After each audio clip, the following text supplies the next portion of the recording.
Good afternoon, YuSu here. Today I have an unboxing from Speedcube.se where I unbox the mf8 Square-1, the X-Men Galaxy and the YuSu.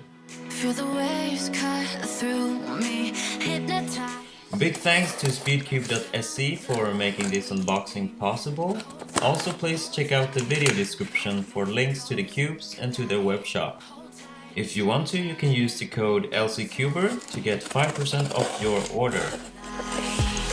Paint the skies, all because of you. Dripping. I've heard a lot of good things about the X-Men Galaxy, so I can't wait to try it out.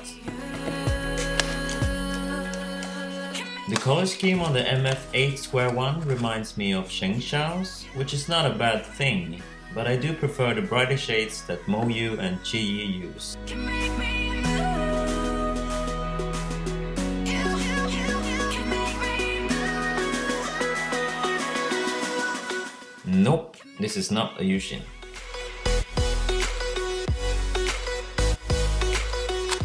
I'm not a Square-1 person, heck I can't even solve one, but what I can tell is that the turning on this cube is not as good as my Qi Square-1. This one feels a bit dry and tight out of the box, but with some lube and tensioning, I'm sure it can be a good cube for beginners. The turning on the Galaxy is super fast and light. This will probably be my new main, even though I barely practice. Hold tight, chemicals collide. Corner cutting on this cube is amazing. It can easily cut 54 degrees. Lights, paint the skies.